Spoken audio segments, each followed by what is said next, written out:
स्वागत है हमारे YouTube चैनल में दोस्तों। आज हम सीखने वाले हैं गॉस का प्रमेय कि गॉस का प्रमेय क्या होता है। तो इसको हम आज सिद्ध करेंगे कि गॉस का प्रमेय बहुत ही आसान तरीके से और सरल तरीके से हम सिद्ध करेंगे और ये हर बार बोर्ड पेपर में पूछा भी जाता है। तो देख लीजिए कैसे सिद्ध होता है, बहुत ही सिंपल और आसान विधि से। तो आप लोग जानते होंगे कि गॉस का प्रमेय हमेशा बंद पृष्ठ में ही लागू होता है, ठीक है। तो यह एक बंद पृष्ठ है, यह एक पृष्ठ है जो बंद है और इसके कुछ अल्पांश हम ले लेंगे जिस पर हम वैद्युत मतलब इसके गॉस के प्रमेय को इस पर वैद्युत क्षेत्र की तीव्रता हम ज्ञात कर लेंगे। उसके बाद हम पूरे के लिए निकाल लेंगे। तो यहाँ पर एक बिंदु O है जिस पर प्लस Q आवेश स्थित है, ठीक है, प्लस Q आवेश स्थित है। और यहाँ पर एक बिंदु P है ना, जिस पर हमें ज्ञात करना है। तो इसको हम पहले फिगर को कंप्लीट कर लेते हैं, ये हो जाएगा। और यहाँ से यहाँ तक की दूरी जो है वो R है, यहाँ से यहाँ तक की दूरी जो है वो R है। और यहाँ पर एक आंतरिक कोण है, यहाँ पर एक आंतरिक कोण होता है जिसको हम d ओमेगा से प्रदर्शित करते हैं। इसको हम लिख ले रहे हैं आंतरिक कोण, आंतरिक कोण, ये हमारा हो गया आंतरिक कोण जिसको d ओमेगा से हम लोग प्रदर्शित किए हैं, ठीक है। अब यहाँ पे जो विद्युत यह है, अब इसके हम यहाँ पर हम मान लेते हैं इसको हम अल्पांश क्षेत्रफल मान लेते हैं dA तथा इसको विद्युत क्षेत्र मान लेते हैं E। यहाँ पे एक अल्पांश dA है और विद्युत क्षेत्र है ना। और यह दोनों मिल करके एक यहाँ पे थीटा कोण निर्मित करता है, थीटा कोण निर्मित करता है। तो हम पहले हम लिख लेते हैं कि प्लस Q आवेश के कारण बिंदु O पर उत्पन्न वैद्युत क्षेत्र की तीव्रता है। लिखेंगे प्लस Q आवेश के कारण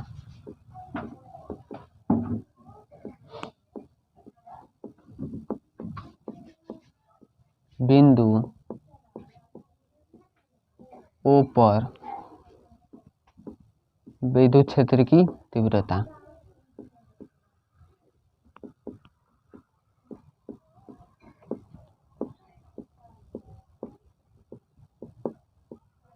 ये हो जाएगा E इक्वल टू हो जाएगा 1/4 पाई एप्सिलॉन नॉट इंटू Q/r²।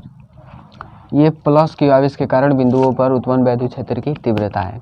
अब हम लिखेंगे कि वैद्युत क्षेत्र E तथा अल्पांश क्षेत्रफल dA।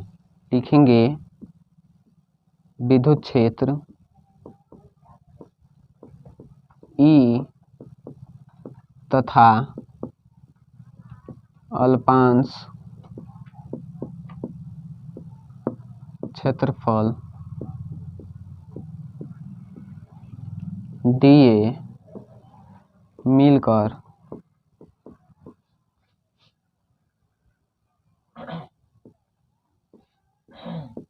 थीटा कोण, अल्पांश क्षेत्रफल dA तथा मिल करके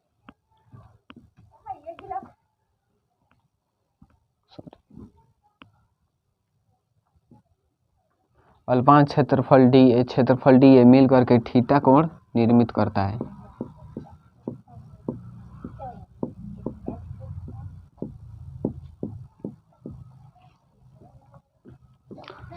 तब हम लिखेंगे अल्पांश ds, इसको हम अल्पांश मान लेंगे, यह हम अल्पांश लिए हैं, तब लिखेंगे तब अल्पांश ds से होकर गुजरने वाला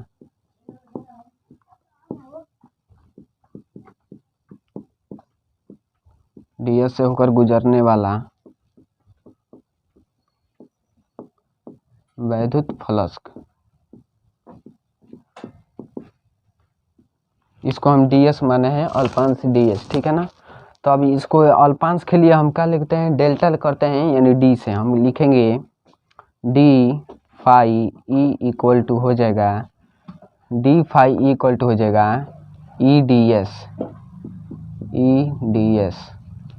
EDS हो गया। उसके बाद हम लिखेंगे d phi E equal to E D S cos theta. अभी थीटा कौन निर्मित करता है तो हम लिखेंगे कॉस थीटा, ठीक है। उसके बाद हम लिखेंगे, अब इसको हम समीकरण 1 कर लेंगे। अब लिखेंगे विद्युत क्षेत्र ई का मान, विद्युत क्षेत्र ई का मान समीकरण 1 में रखने पर, जब इस विद्युत क्षेत्र ई का मान जब हम समीकरण 1 में रखेंगे तो चलिए रखते हैं, देखते हैं। लिखेंगे D phi E equal to, अब ई है, E D S cos theta है तो ई के जगह पर हम यह रख देंगे 1/4 पाई एप्सिलॉन नॉट इंटू क्यू बटा आर स्क्वायर, ये हो गया। इंटू अब हो जाएगा डी एस कॉस थीटा, ये हमारा इंटू में क्या होगा डी एस कॉस थीटा हो गया। अब देखिए हम क्यू को क्या करेंगे, यहाँ पे ले लेंगे, तो ये हमारा हो जाएगा D phi E equal to Q बटा 4 pi epsilon naught into D S cos theta बटा आर स्क्वायर। जब इसको यहाँ पे कर दिए तो ये ऊपर चला गया और ये नीचे आ गया, ठीक है। अब यहाँ पे हमें एक सूत्र की जानकारी रखनी पड़ेगी। यहाँ पर होता है आंतरिक कोण डी ओमेगा बराबर, हम लिखेंगे, यहाँ लिखेंगे, हम जानते हैं, यह हमको याद करने की ज़रूरत पड़ती है इसलिए आप लोग याद कर लीजिए। हम जानते हैं कि डी ओमेगा इक्वल टू होता है डी एस कॉस थीटा बटा आर स्क्वायर। इस बात को हमें याद रखना है। अब डी ओमेगा इक्वल टू होता है डी एस कॉस थीटा बटा आर स्क्वायर, यह मान इसके बराबर होता है। तब इस मान, अब इसके जगह पर हम क्या करेंगे, इसको रख देंगे, ठीक है। तो देखिए कैसे, अब ये हो जाएगा D phi E equal to Q बटा 4 पाई एप्सिलॉन नॉट इंटू हो जाएगा डी ओमेगा। देख लीजिए इसके जगह पर हम क्या करिए, इसके मान को हम लोग रख दिए हैं, ठीक है। अब क्या करेंगे, अब तो ये हो गया हमारे आधे इतने के लिए, इस एरिया के लिए हमारा ये निकल गया। अब हम संपूर्ण पृष्ठ के लिए जब ज्ञात करेंगे तो इसका हम इंटीग्रेशन करेंगे। इंटीग्रेशन का मतलब समाकलन करेंगे, ठीक है। तब लिखेंगे संपूर्ण पृष्ठ के लिए, संपूर्ण पृष्ठ के लिए,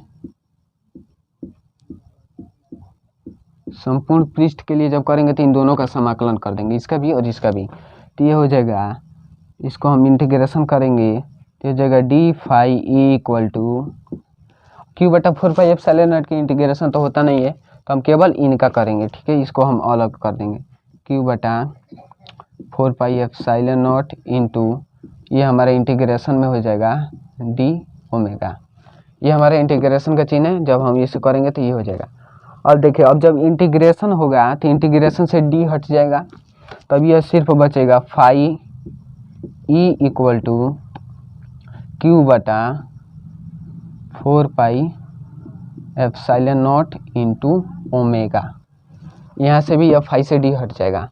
अब यहाँ पे भी हमें एक सूत्र की ज़रूरत पड़ती है कि लिखेंगे, हम जानते हैं, इसको भी आप लोगों को याद करना पड़ेगा। हम जानते हैं ओमेगा बराबर होता है 4 पाई, इस बात को भी हमें याद करना पड़ेगा। ये 2 पॉइंट है जिसको हमें याद करना पड़ेगा अलग से, तभी ये सॉल्व हो पाएगा। तब देखिए हम जानते हैं कि ओमेगा बराबर होता है 4 पाई, तब इसका मान यहाँ पे रख देंगे तो ये हो जाएगा हमारा phi E equal to Q बटा 4 pi epsilon naught into 4 pi, इसके जगह पर रख देंगे 4 पाई, ये हो गया।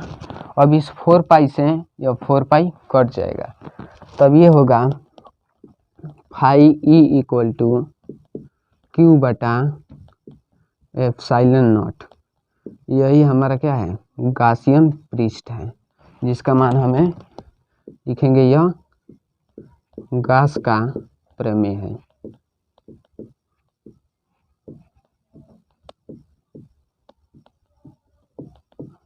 यही हमारा गास का प्रमेय है जो हमें सिद्ध करना था, और यह हमारे लिए बहुत ही इम्पोर्टेंट है। और इस पर और है कि अनंत समतल आवेशी चादर के लिए वैद्युत क्षेत्र निकालना है, और अनंत लंबाई वाले तार के लिए वैद्युत क्षेत्र निकालना है, जो इसी सूत्र पे निकलेगा। तो इसको हम अगले वाले वीडियो में बताएंगे।